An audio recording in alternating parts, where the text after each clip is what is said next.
ਅਸੀਂ कर रहे सी ਭੂਗੋਲਿਕ ਵਿਸ਼ੇਸ਼ਤਾਵਾਂ ਦਾ ਭਾਰਤੀ ਇਤਿਹਾਸ ਉੱਤੇ ਕੀ ਪ੍ਰਭਾਵ ਪਿਆ। ਅੱਜ ਦੇ ਲੈਕਚਰ ਦੇ ਵਿੱਚ ਅਸੀਂ ਕਰਾਂਗੇ ਆਰਥਿਕ ਖੇਤਰ ਦੇ ਵਿੱਚ ਪ੍ਰਭਾਵ ਤੇ ਇਸ ਦੇ ਨਾਲ ਹੀ ਅਸੀਂ ਧਾਰਮਿਕ ਖੇਤਰ ਦੇ ਵਿੱਚ ਪ੍ਰਭਾਵ ਵੀ ਕਰਾਂਗੇ। ਜਿਵੇਂ ਆਰਥਿਕ ਖੇਤਰ ਦੇ ਵਿੱਚ ਜੇ ਦੇਖਿਆ ਜਾਵੇ ਭਾਰਤ ਭੂਗੋਲਿਕ ਵਿਸ਼ੇਸ਼ਤਾਵਾਂ ਦੇ ਕਰਕੇ ਹੀ ਇੱਕ ਧਨੀ ਦੇਸ਼ ਰਿਹਾ ਹੈ। ਇਹ ਵੀ ਇੱਥੋਂ ਦੀਆਂ ਕੁਦਰਤੀ ਵਿਸ਼ੇਸ਼ਤਾਵਾਂ ਦਾ ਹੀ ਅਸੀਂ ਇੱਕ ਸਿੱਟਾ ਕਹਿ ਸਕਦੇ ਹਾਂ। ਗੰਗਾ ਤੇ ਸਿੰਧ ਦਾ ਮੈਦਾਨ ਰਾਜਪੂਤਾਨਾ ਦੇ ਕੁਝ ਭਾਗਾਂ ਨੂੰ ਛੱਡ ਕੇ ਸੰਸਾਰ ਦੇ ਸਭ ਤੋਂ ਉਪਜਾਊ ਪ੍ਰਦੇਸ਼ਾਂ ਦੇ ਵਿੱਚੋਂ ਇੱਕ ਹੈ। ਇਸ ਲਈ ਇੱਥੇ ਬਹੁਤ ਪੈਦਾਵਾਰ ਹੁੰਦੀ ਰਹੀ ਹੈ, ਜਿਸ ਦੇ ਕਾਰਨ ਇੱਥੋਂ ਦੇ ਲੋਕ ਸਦਾ ਧਨੀ ਰਹੇ ਹਨ। ਪੁਰਾਤਨ ਕਾਲ ਤੇ ਮੱਧ ਕਾਲ ਵਿੱਚ ਭਾਰਤ ਇੰਨਾ ਧਨੀ ਰਿਹਾ ਹੈ ਕਿ ਇਸ ਦੇ ਧਨ ਤੋਂ ਹੀ ਆਕਰਸ਼ਿਤ ਹੋ ਕੇ ਬਹੁਤ ਸਾਰੇ ਹਮਲਾਵਰ ਇੱਥੇ ਹਮਲੇ ਕਰਦੇ ਰਹੇ ਹਨ। ਭਾਰਤ ਦੇ ਅਪਾਰ ਧਨ ਦੇ ਕਾਰਨ ਭਾਰਤ ਸੰਸਾਰ ਭਰ ਵਿੱਚ ਸੋਨੇ ਦੀ ਚਿੜੀ ਦੇ ਨਾਮ ਨਾਲ ਪ੍ਰਸਿੱਧ ਰਿਹਾ ਹੈ।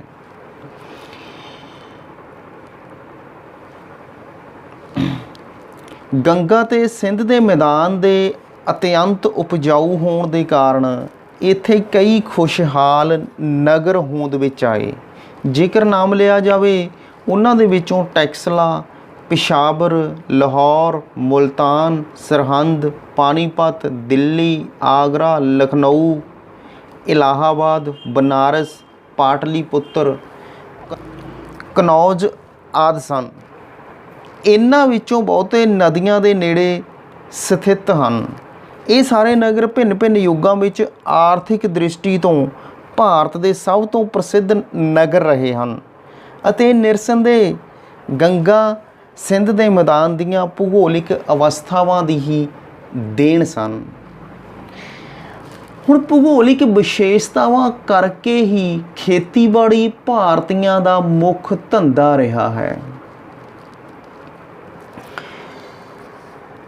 ਹਰੇਕ ਯੁੱਗ ਵਿੱਚ ਭਾਰਤ ਦੇ ਅਧਿਕਤਰ ਲੋਕ ਪਿੰਡਾਂ ਵਿੱਚ ਰਹਿੰਦੇ ਸਨ। ਉਹਨਾਂ ਦਾ ਕਿੱਤਾ ਖੇਤੀ ਰਿਹਾ ਹੈ। ਇਸ ਦਾ ਕਾਰਨ ਇਹ ਹੈ ਕਿ ਕੁਝ ਭਾਗਾਂ ਨੂੰ ਛੱਡ ਕੇ ਭਾਰਤ ਦੀ ਧਰਤੀ ਸਦਾ ਬਹੁਤ ਉਪਜਾਊ ਰਹੀ ਹੈ ਅਤੇ ਖੇਤੀਬਾੜੀ ਦੁਆਰਾ ਲੋਕਾਂ ਨੂੰ ਜੀਵਨ ਨਿਰਵਾਹ ਦੇ ਕਾਫੀ ਸਾਧਨ ਪ੍ਰਾਪਤ ਹੁੰਦੇ ਰਹੇ ਹਨ। ਭਾਰਤ ਦੀਆਂ ਭੂਗੋਲਿਕ ਪ੍ਰਸਥਿਤੀਆਂ ਦਾ ਆਰਥਿਕ ਖੇਤਰ ਵਿੱਚ ਇੱਕ ਮਹੱਤਵਪੂਰਨ ਪ੍ਰਭਾਵ ਇਹ ਵੀ ਪਿਆ ਕਿ ਪੁਰਾਤਨ ਕਾਲ ਤੋਂ ਭਾਰਤ ਵਿੱਚ ਉਦਯੋਗਾਂ ਦਾ ਬੜਾ ਵਿਕਾਸ ਹੋਇਆ ਅਤੇ ਵਿਦੇਸ਼ਾਂ ਨਾਲ ਬਹੁਤ ਅਧਿਕ ਵਪਾਰ ਚੱਲਦਾ ਰਿਹਾ। ਇਸ ਦੇਸ਼ ਦੀ ਧਰਤੀ ਵਿੱਚ ਵੱਖ-ਵੱਖ ਵਸਤੂਆਂ ਦੀ ਪੈਦਾਵਾਰ ਲੋਕਾਂ ਦੀਆਂ ਲੋੜਾਂ ਤੋਂ ਬਹੁਤ ਜ਼ਿਆਦਾ ਹੁੰਦੀ ਰਹੀ ਹੈ। ਇਸ ਲਈ ਭਾਰਤੀਆਂ ਨੇ ਇਹਨਾਂ ਵਸਤੂਆਂ ਨੂੰ ਦੂਜੇ ਦੇਸ਼ਾਂ ਵਿੱਚ ਭੇਜਣ ਲਈ ਉਹਨਾਂ ਨਾਲ ਵਪਾਰਕ ਸੰਬੰਧ ਸਥਾਪਿਤ ਕਰ ਲਏ ਸਨ। ਭਾਰਤ ਦੇ ਵਿਸ਼ਾਲ ਸਮੁੰਦਰੀ ਤੱਟਾਂ ਨੇ ਵਿਦੇਸ਼ੀ ਵਪਾਰ ਨੂੰ ਉਤਸ਼ਾਹਿਤ ਕੀਤਾ ਸੀ। ਧਾਰਮਿਕ ਖੇਤਰ ਦੇ ਵਿੱਚ ਪ੍ਰਭਾਵ ਦੀ ਗੱਲ ਕਰਦੇ ਹਾਂ। ਹੁਣ ਆਪਾਂ ਹਿੰਦੂ ਧਰਮ ਦੀ ਉਤਪਤੀ ਤੇ ਵਿਕਾਸ। ਭਾਰਤ ਦੀਆਂ ਪ੍ਰਕਿਰਤਿਕ ਵਿਸ਼ੇਸ਼ਤਾਵਾਂ ਨੇ ਹਿੰਦੂ ਧਰਮ ਦੀ ਉਤਪਤੀ ਤੇ ਵਿਕਾਸ ਉੱਤੇ ਡੂੰਘਾ ਪ੍ਰਭਾਵ ਪਾਇਆ। ਰਿਗਵੈਦਿਕ ਕਾਲ ਵਿੱਚ ਆਰੀਆਂ ਨੇ ਕੁਦਰਤ ਦੇ ਭਿੰਨ ਭਿੰਨ ਰੂਪਾਂ ਅਤੇ ਦ੍ਰਿਸ਼ਾਂ ਤੋਂ ਪ੍ਰਭਾਵਿਤ ਹੋ ਕੇ ਉਹਨਾਂ ਦੀ ਪੂਜਾ ਕਰਨੀ ਆਰੰਭ ਕਰ ਦਿੱਤੀ। ਕੁਦਰਤ ਦੀ ਜਿਹੜੀ ਵਸਤੂ ਵੀ ਉਹਨਾਂ ਨੂੰ ਅਜੀਬ, ਮਨੋਹਰ, ਦਿਆਲੂ ਜਾਂ ਭਿਆਨਕ ਲੱਗੀ, ਉਸ ਦੀ ਪੂਜਾ ਕਰਨ ਲੱਗੇ। ਹਿੰਦੂਆਂ ਦੇ ਪੁਰਾਤਨ ਪਵਿੱਤਰ ਗ੍ਰੰਥ ਵੀ ਜਿਵੇਂ ਵੇਦ, ਉਪਨਿਸ਼ਦ, ਰਾਮਾਇਣ, ਮਹਾਭਾਰਤ ਸਾਰਿਆਂ ਦੀ ਕੁਦਰਤ ਦੀ ਗੋਦ ਵਿੱਚ ਹੀ ਰਚਨਾ ਕੀਤੀ ਗਈ ਅਤੇ ਉਹਨਾਂ ਦਾ ਗੰਭੀਰਤਾ ਨਾਲ ਜੇ ਅਧਿਐਨ ਕਰਕੇ ਦੇਖਿਆ ਜਾਵੇ ਤਾਂ ਉਹ ਤੋਂ ਸਪਸ਼ਟ ਹੁੰਦਾ ਹੈ ਕਿ ਉਹਨਾਂ ਉੱਤੇ ਕੁਦਰਤੀ ਦ੍ਰਿਸ਼ਾਂ ਦਾ ਡੂੰਘਾ ਪ੍ਰਭਾਵ ਪਿਆ ਹੈ।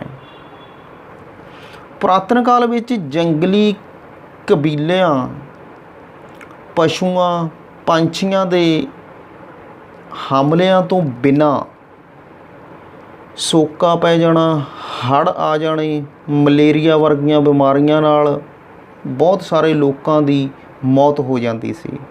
ਇਸ ਨਾਲ ਲੋਕਾਂ ਵਿੱਚ ਜੀਵਨ ਦੇ ਅਸਥਾਈ ਹੋਣ ਦਾ ਵਿਚਾਰ ਵੱਧ ਤੋਂ ਵੱਧ ਜ਼ੋਰ ਫੜਨ ਲੱਗਾ। ਹੌਲੀ ਹੌਲੀ ਉਹਨਾਂ ਨੇ ਆਤਮਾ ਦਾ ਅਮਰ ਹੋਣਾ, ਕਰਮ ਦੀ ਵਿਚਾਰਧਾਰਾ, ਸਵਰਗ ਉੱਤੇ ਵਿਸ਼ਵਾਸ ਆਪਣੇ ਧਰਮ ਦੇ ਸਿਧਾਂਤ ਬਣਾ ਲਏ।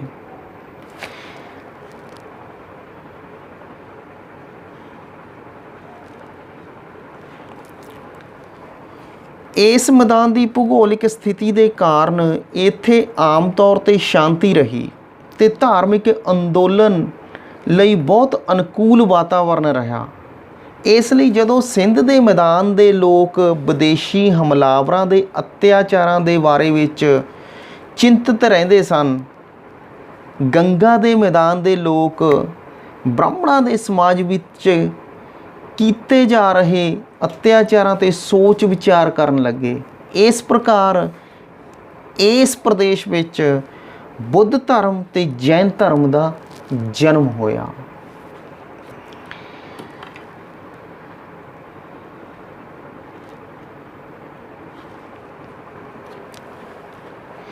ਗੰਗਾ ਦੇ ਮੈਦਾਨ ਵਿੱਚ ਨਾ ਕੇਵਲ ਹਿੰਦੂ ਧਰਮ, ਬੁੱਧ ਧਰਮ, ਜੈਨ ਧਰਮਾਂ ਦੇ ਨਾਲ ਸੰਬੰਧਿਤ ਪ੍ਰਸਿੱਧ ਸਥਾਨ ਵੀ ਇਸ ਖੇਤਰ ਵਿੱਚ ਹੀ ਸਥਿਤ ਹਨ। ਉੱਤਰੀ ਭਾਰਤ ਵਿੱਚ ਇਸਲਾਮ ਧਰਮ ਦਾ ਅਧਿਕ ਪ੍ਰਚਾਰ। ਭੂਗੋਲਿਕ ਅਵਸਥਾ ਦਾ ਧਾਰਮਿਕ ਖੇਤਰ ਵਿੱਚ ਇੱਕ ਹੋਰ ਪ੍ਰਭਾਵ ਇਹ ਪਿਆ ਕਿ ਇਸਲਾਮ ਧਰਮ ਦਾ ਪ੍ਰਚਾਰ ਦੱਖਣੀ ਭਾਰਤ ਦੀ ਥਾਂ ਉੱਤਰੀ ਭਾਰਤ ਵਿੱਚ ਜ਼ਿਆਦਾ ਹੋਇਆ। ਇਸਲਾਮ ਧਰਮ ਦਾ ਜਨਮ ਮੱਕਾ ਮਦੀਨਾ ਵਿੱਚ ਹੋਇਆ ਸੀ। ਇਸ ਧਰਮ ਦਾ ਪ੍ਰਚਾਰ ਕਰਨ ਲਈ ਉੱਤਰ ਪੱਛਮ ਵੱਲੋਂ ਹਮਲਾਵਰਾਂ ਨੇ ਹਮਲੇ ਕੀਤੇ।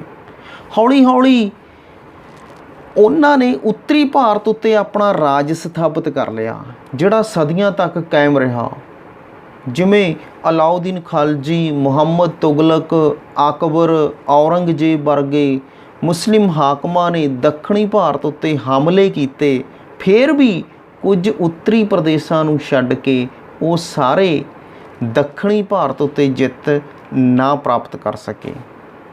ਇਸ ਲਈ ਦੱਖਣੀ ਭਾਰਤ ਵਿੱਚ ਇਸਲਾਮ ਧਰਮ ਦਾ ਓਨਾ ਪ੍ਰਚਾਰ ਅਤੇ ਪ੍ਰਭਾਵ ਨਾ ਹੋ ਸਕਿਆ ਜਿੰਨਾ ਕਿ ਉੱਤਰੀ ਭਾਰਤ ਵਿੱਚ ਹੋਇਆ। ਕਿਹਾ ਜਾਂਦਾ ਵੀ ਭਾਰਤੀ ਲੋਕ ਭਾਗਵਾਦੀ ਵੀ ਹੋ ਗਏ।